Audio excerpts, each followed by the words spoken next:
stole household items, stole from the people who work with Jimmy at his home, who are living with him, stole even from his own mother, who is here with us today. The culmination of all that was to plant grenades in the home. And yesterday, despite the existence of court orders stopping the arrest or detention of Mr. Jimmy Wanjigi, we saw a high-handed act by DCI, Nairobi Regional Office, together with some officers from the head office, ignore that high court order to illegally arrest Mr. Jimmy Wanjigi, and they took him to Kamukunji police station, where they kept him overnight. They thought that that was going to be punishment for Mr. Wanjigi. What they do not know, Kamukunji is home. The late Maina Wanjigi was the second member of parliament for Kamukunji constituency. If they thought they would break my client's spirit, he is stronger than he was even when he went in there. Yes. All that they did was just to demonstrate to all Kenyans their disregard for the rule of law.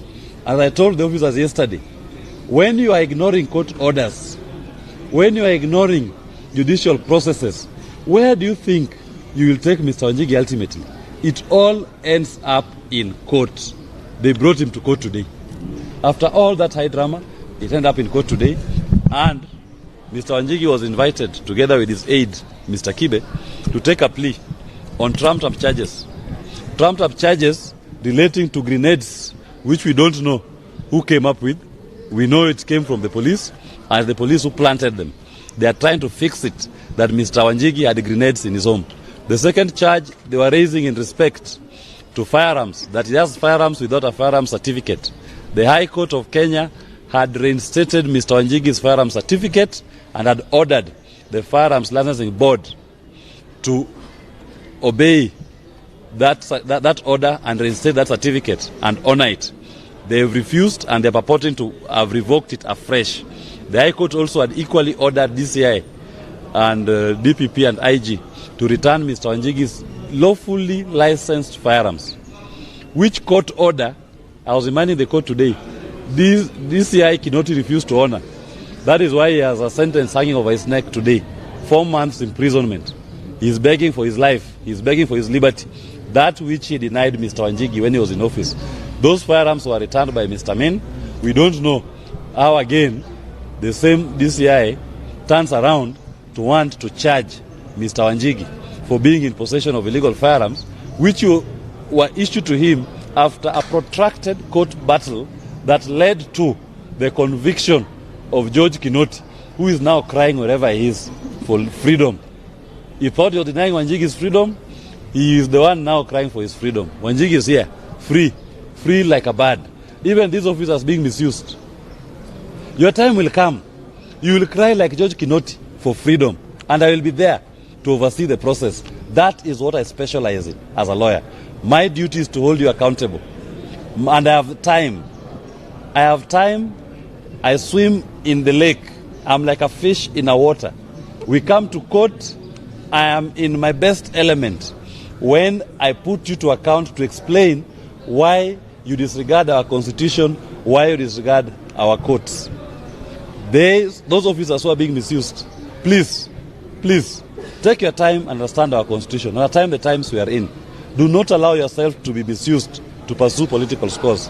As I told William Ruto yesterday, Jimmy is here. If you want a political battle with him, don't involve innocent police officers. Take on him head on.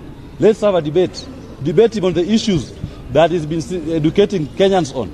The issue of economy, the issue of debt, the issue of how you are taking odious debt in the name of the people of Kenya, the issue of how our youths are unemployed, how our people are hopeless, how you led to a collapse of our healthcare system. Those are the things that Jimmy Wanjigi will wish to debate with you, and Kenyans will make their decision based on who has the best ideas for this country. That decision will not be made in the courtrooms. You are wasting our time and wasting everybody's time by when you keep invading Jimmy's home and you keep dragging him to these courts on trumped-up charges. Face your equal. Deal with him as your equal. Leave the innocents. If you fear him, then say so. If you don't fear him, debate him on the issue.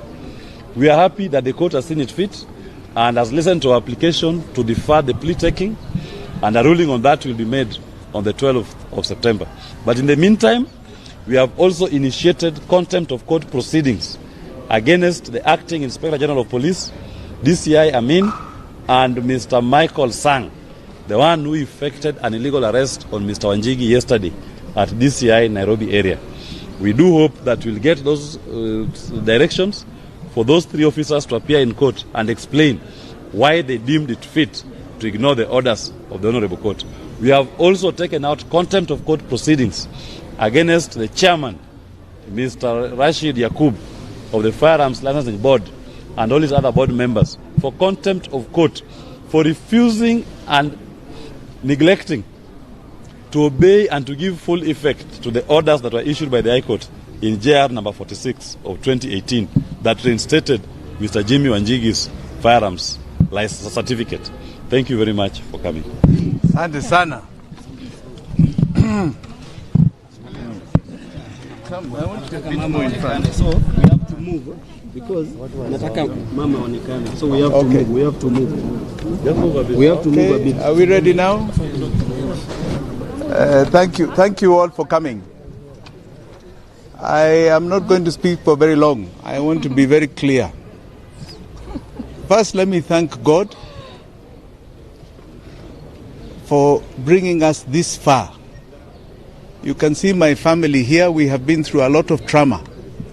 I want to thank them for standing with me during the last 2 or 3 weeks of what you call crooked Ruto's anarchy. Crooked Ruto's anarchy. And I want to address William Samoei Ruto here.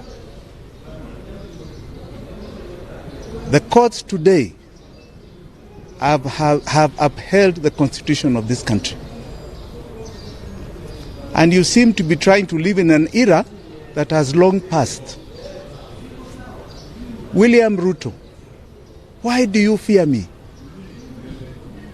If you fear me, be a man. Come and deal with me properly.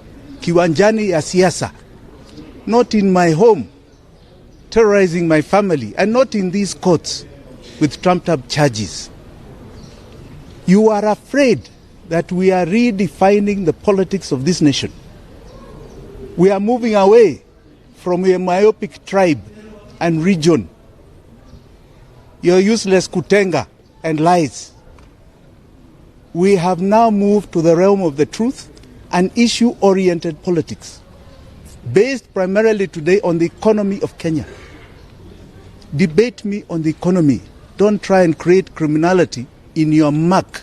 I'm not going to join your pigsty. It is a pigsty.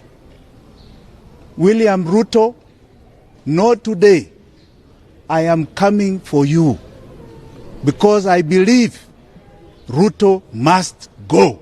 Asante sana.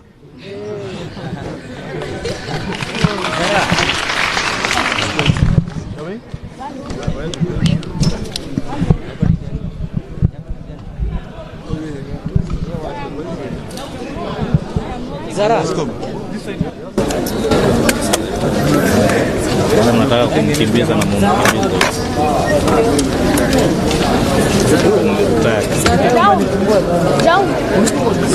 Hebu mpati hao.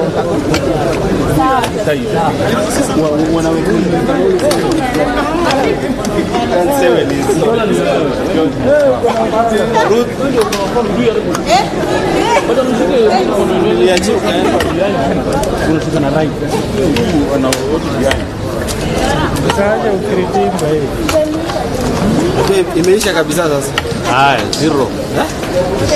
Zero.